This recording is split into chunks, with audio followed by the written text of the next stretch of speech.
Vamos a dibujar un accesorio en la espalda de nuestro personaje.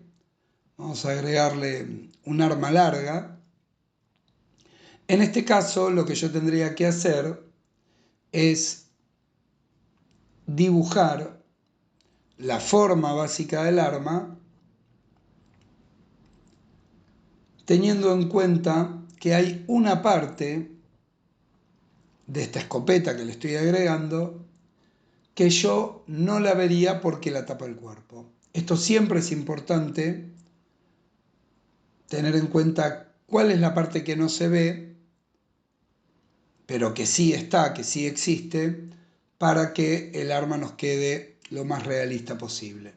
En este caso sí utilizamos líneas rectas, a diferencia de las líneas que utilizamos para el cuerpo, porque necesitamos que el arma quede como un elemento sólido.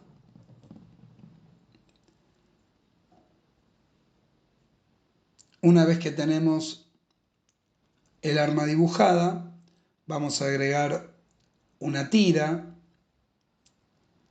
Esta tira conectaría el arma con mi personaje.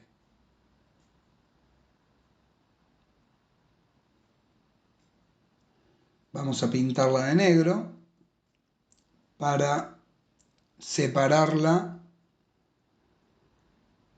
del cuerpo de mi personaje y vamos a aplicarle algunas arrugas y algunos detalles más.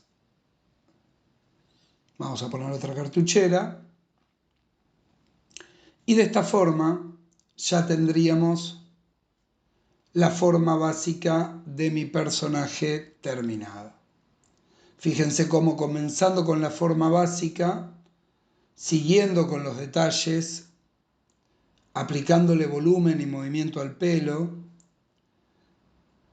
terminando la línea con detalles anatómicos.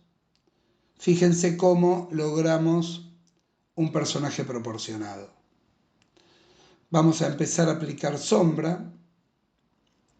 En este caso, para aplicar sombra, lo que tenemos que hacer es tener en cuenta la forma del personaje.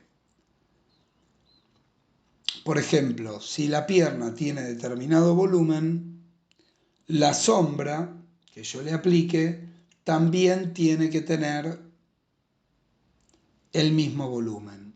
O sea, la sombra tiene que representar el objeto que se encuentra debajo. Esto es importantísimo porque si no todo el trabajo que hicimos de volumen sería en vano si luego la sombra no representa justamente ese volumen. Vamos aplicando sombra a cada parte. La bota, por ejemplo, tiene un sombreado distinto al de la pierna.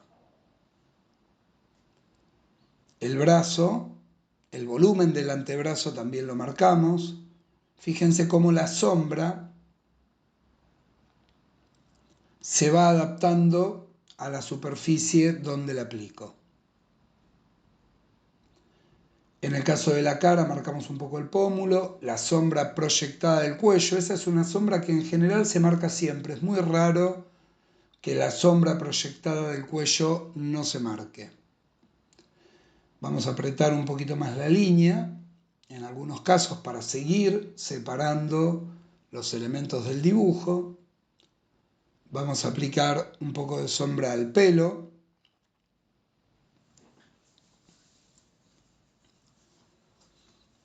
Siempre buscamos el mayor contraste posible.